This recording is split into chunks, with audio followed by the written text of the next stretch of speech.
आपकी बात में आपका स्वागत है।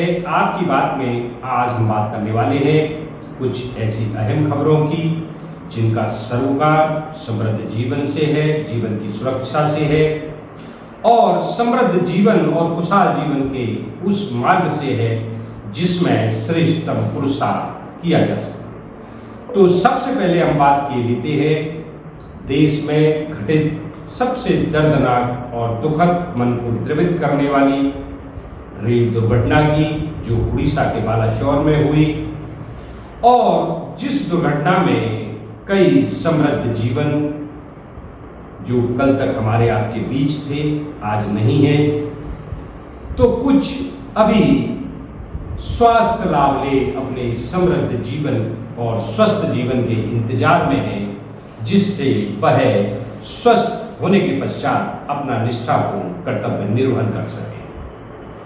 घटना बड़ी थी, दर्दनाक थी, उस श्रेष्ठ संस्था के लिए शर्मनाक थी जिसकी जवाबदेही आम नागरिक यात्री की सुरक्षा की बनती थी। देश की प्रधानमंत्री गए, उन्होंने संवेदनशीलता दिखाई, घायल दुखित लोगों से मिले, उन्हें ढांढस बंधाया और जो भी सरकार से संभव मदद हो सकती थी उसका आश्वासन दिया। साथ ही उन्होंने यह भी दोहराया कि इसके लिए जो भी लोग दोषी हैं वह बख्शे नहीं जाएंगे। अब हम बात किए लेते हैं जन सेवा कल्याण की, जिनके लिए राजनीति जन सेवा है, कल्याण का माध्यम है। उन्होंने भी अपनी एक सार्वजनिक मंच से बात कही है। यूं तो वह कई कार्यक्रमों में सार्वजनिक मंचों से खबरनवीसों के बीच कहते रहे हैं, मगर जिस तरह का लहजा सियासी सवालों के बीच उन्होंने दिखाया एक कार्यक्रम में कि यह संस्कार उन्हें अपने पिता से मिले। हम बात कर रहे हैं केंद्रीय मंत्री श्रीमती ज्योतिरादित्य सिंधिया की, जिन्होंने एक कार्यक्रम में स्पष्ट किया कि उनके लिए राजनीति सिर्फ सेवा कल्याण का माध्यम है, न कि सियासत का, और यह शिक्षा उन्हें उनके पिता से मिली। निश्चित ही उनके पिता स्वर्गीय श्रीमंत माधवराव सिंधिया, जिन्होंने आम सार्वजनिक जीवन में लोगों के दिलों में अपनी एक अलग पहचान की थी, एक अलग पहचान कायम की थी, और निश्चित ही उनका वह जन सेवा कल्याण में पुरुषार्थ था जिसके लिए उन्हें आज भी सियासत में सार्वजनिक जीवन में जाना जाता है। आइए हम आपको दिखाते हैं कि वह क्या कह रहे हैं। To answer your question, my race and my thirst is not for a chair. My life is about service. My life is not about politics. My pursuit is not politics. My pursuit is to make sure that Jan Seva is done. My father used to say a line, Navika, and it never made sense to me till he passed away. He said, जिंदगी में कभी भी लक्ष्य राजनीति नहीं होनी चाहिए, लक्ष्य जनसेवा होना चाहिए, और राजनीति केवल एक माध्यम होनी चाहिए उस लक्ष्य की पूर्ति करने के लिए, उससे ज्यादा नहीं. That's the spirit with which I carry on my life. So no, my race is not for a post. My race is not for a position. Yes, but I am ambitious. And there's nothing wrong with being ambitious. I'm ambitious for my people. I'm ambitious for development. I'm ambitious for progress. So my thirst is for what projects can I take to my region? How can I change the lives of people? If I've been given a responsibility, and the responsibility I've been given today by the Prime Minister of our country for civil aviation, what can I do to make sure that this area transforms itself in the period that I'm in command? That's the religiousness with which I work. अब हम बात किए लेते हैं पड़ोसी देश नेपाल से। भारत बाबा महाकाल के दर्शन करने आए नेपाल के प्रधानमंत्री पुष्प कमल दहल प्रचंड, जिनका स्वागत आगवानी मध्य प्रदेश के मुख्यमंत्री शिवराज सिंह चौहान ने की, और इस दौरान उन्होंने खबरनवीसों के बीच क्या कहा, आइए हम आपको दिखाते हैं। और भारत दोनों अत्यंत प्राचीन और महान राष्ट्र है। कई बार लगता शरीर दो है, लेकिन संस्कृति, सभ्यता और संस्कार एक है। उसी भाव से आज माँ अहिल्या की इस पवित्र नगरी में, मध्य प्रदेश में, इंदौर में, आज नेपाल के माननीय प्रधानमंत्री जी का हमने मध्य प्रदेश की गौरवशाली परंपराओं के अनुरूप हृदय से स्वागत किया है। दोनों देशों के संबंध और प्रगाढ़ हो, सहयोग और बढ़े। मैं समझता हूं कि उनकी इस यात्रा से इस दिशा में ठोस कदम उठेंगे। आज उनके सम्मान में मैं रात्रि भोज भी दे रहा हूं। जी, मन प्रसन्न होता है। प्रधानमंत्री जी नेपाल के आए हैं, जो निश्चित ही जैसा कि मुख्यमंत्री ने दोहराया कि हमारी संस्कृतियां एक हैं, बहुत कुछ समानताएं हैं, और भले ही देश दो हों मगर दिल एक। अब हम आपको दिखाते हैं कि कहां मध्य प्रदेश के जिले में टास्क फोर्स की बैठक हुई, आस्थाओं पर छिड़े संग्राम पर विराम लगा और पर्यावरण दिवस के अवसर पर एक शपथ कार्यक्रम आयोजित किया गया। तो आइए देखते हैं हम उस शपथ कार्यक्रम और आस्थाओं से जुड़े मसले पर हुई बैठक के कुछ अंश। रक्षा के लिए, मैं पर्यावरण की रक्षा के लिए अपने दैनिक जीवन शैली में हर संभव बदलाव करने का वचन देता हूँ। मैं अपने दोस्तों, परिवार और अन्य लोगों को पर्यावरण के अनुकूल आदतों के महत्व के बारे में लगातार याद दिलाने के लिए प्रतिबद्ध हूँ। मैं एक उदाहरण के रूप में सेवा करने का वचन देता हूँ।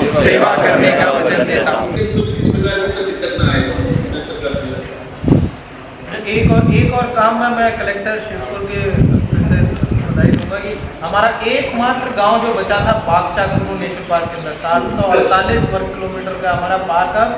कोई भी गांव उसके अंदर नहीं है, गांव विलीन हो गया। बागचा का विस्थापन भी पिछले 2 महीने के अंदर हमने कंप्लीट कर दिया और कलेक्टर शिवपुर ने उसमें बहुत अच्छा योगदान दिया। अरे बधाई शुभम। सर पूरी टीम हमारे प्रकाश तो लगे ही रहते हैं उसमें, मतलब यही है नीचे के टीम में बड़ा अच्छा काम रहता है। हमारी हम लोगों ने ये प्रयास किया था कि बादशाह का जब विस्थापन हुआ तो लोग की याद भी रहे थे, तो भी हम लोग म्यूजियम भी बना रहे थे वहाँ पे, पुराने गांव की फोटो भी रहेगी ताकि लोग याद रहे कहाँ से आए थे, वो लोग क्या रहे थे। तो सारी चीजों को इंकॉर्पोरेट किया था और उनके साथ सुविधा के लिए, कंफर्ट के लिए क्या क्या चीजें हो सकती है सबका ध्यान रखा गया है। हम प्रयास कर रहे थे उसको आदर्श विस्थापन बनाए थे। सरपंच जी और जो यहाँ के सचिव हैं, तो आप सब ने बहुत अच्छा तालाब बनाया है, देख के दूर से ही बहुत अच्छा लगता है।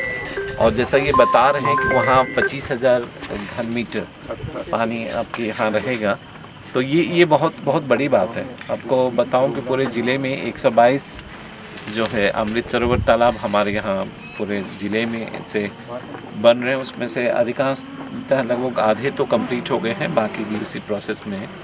और आपका जैसा कि हम सबको पता है कि इसमें एक उपयोगकर्ता समूह, इसमें प्लांटेशन हर एक तालाब में रखा गया, प्लांटेशन का हिस्सा रखा गया।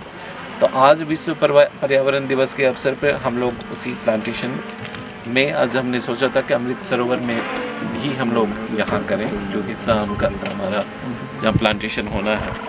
तो आप सभी का इसमें स्वागत है और पूरे जो आयोजनकर्ता जो है उनको मैं धन्यवाद देता हूँ कि बहुत अल्प समय में आपने ये तैयारियां की हैं। लेकिन सबसे बड़ी बात है कि जो पानी आएगा, जैसा आपसे पहले उपयोगकर्ता जो समूह है हमारे दादाजी, आपने बताया कि हमारा रिचार्ज होगा, वाटर लेवल बढ़ेगा, ये तमाम बातें कहीं। पौधे होंगे तो और बेहतर तालाब का भी और अच्छा होगा, और पौधों से भी कुछ आमदनी हमारे समूह की होगी।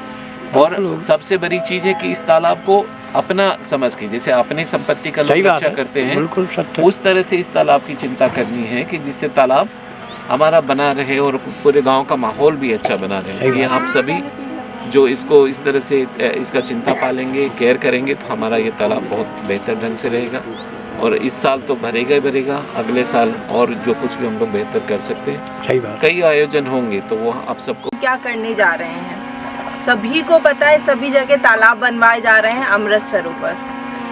किस लिए बनवाए जा रहे हैं ये भी आप सभी को पता है, जिससे कि वाटर लेवल बढ़े, आपके गांव में पानी की कमी ना हो, कल को अगर पानी की कोई समस्या आती है तो वो भी दूर हो जाए। साथ ही साथ में पेड़ भी लगवाए जा रहे हैं। पेड़ क्यों लगवाए जा रहे हैं? जिससे कि जो पानी है वो पानी को रोक कर रखे। उसकी जो पेड़ की जड़ें होती हैं वो पानी को बाकायदा तौर पे रोक के रखती है, मिट्टी को रोक के रखती है, कल को आपको पानी की समस्या ना आ पाए। सिर्फ यही नहीं, हमने इसमें एक और चीज़ आगे बढ़ के काम किया है, इससे आपको आपका रोज़गार भी मिलना चाहिए। तो जो फल पेड़ लगवाए जा रहे हैं वो फलों के पेड़ लगवाए जा रहे हैं, ताकि कल को उसका भी आप लोगों को किसी समूह को ठेका दिया जाएगा। कल को आप वो पेड़ों के फल भी बेचोगे, उससे भी रोज़गार कमाओगे। तालाब है उसमें मछली पालन से आप आपका रोज़गार कमाओगे और कुछ कर ही रहे हैं। तो इससे दो चीज़ें हो रही हैं, हमें रोज़गार भी मिल रहा है और हमारी प्रकृति का भी ध्यान रखा जा रहा है। हालांकि प्रकृति को हमने बहुत टाइम में आके नुकसान पहुंचाया है, नुकसान पहुंचाने वाले हम ही हैं। तो इस तालाब का लाभ 1 साल में नहीं दिखाई देगा, 2 या 3 साल में, हो सकता है 5 साल में दिखाई दे, लेकिन 1 साल में ही बहुत ज़्यादा आपको लाभ दिखेगा कि हाँ, इसको बनाने का बहुत ज़्यादा हमें लाभ हो रहा है। और सिर्फ ऐसे यही काम नहीं, हमारी सरकार ऐसे बहुत सारे काम कर रही है। आपकी छोटी छोटी ज़रूरतों से लेके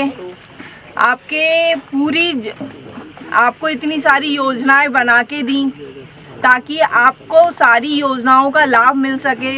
जन सेवा अभियान लगवाए गए ताकि आप लोगों को जिन योजनाओं का लाभ नहीं मिल रहा है वो सारी तो साथियों, आपने देखा, निश्चित ही जीवन में, समृद्ध खुशहाल जीवन में निष्ठा का अपना एक बड़ा महत्व होता है। अगर जीवन में निष्ठा है, कर्तव्य के प्रति जीवन सजग है, तो निश्चित ही उसके सुखद परिणाम आते हैं। मगर जिस तरह की दर्दनाक घटना देश के अंदर घटी, उन जवाबदेह संस्थाओं के लिए यह बात लज्जाजनक है। स्वयं प्रधानमंत्री को मौकाए वारदात पर जाना पड़ा, लोगों को ढाढ़स बनाना पड़ा। जब जवाबदेही सामूहिक है तो निश्चित ही सहयोगियों को प्रधानमंत्री जी की संवेदनशीलता,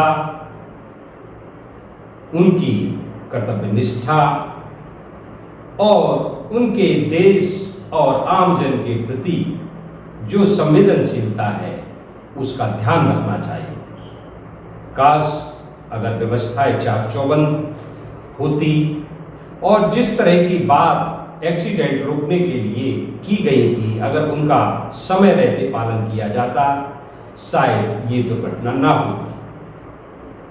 तो वहीं सनातन के बाद से शिक्षा और संस्कृति की बात हो, आज जिस तरह के मसले सामने आ रहे हैं, जिस तरह की सामाजिक समस्याएं सामने हैं, चाहे वह सत्ता हो, सियासत हो, जिस तरह से लाडली बहन और नारी सम्मान को लेकर मध्य प्रदेश में सियासत सरगर्म है, निश्चित है लोग सक्रिय हैं, जनमानस अपने पक्ष में करने के लिए सक्रिय हैं।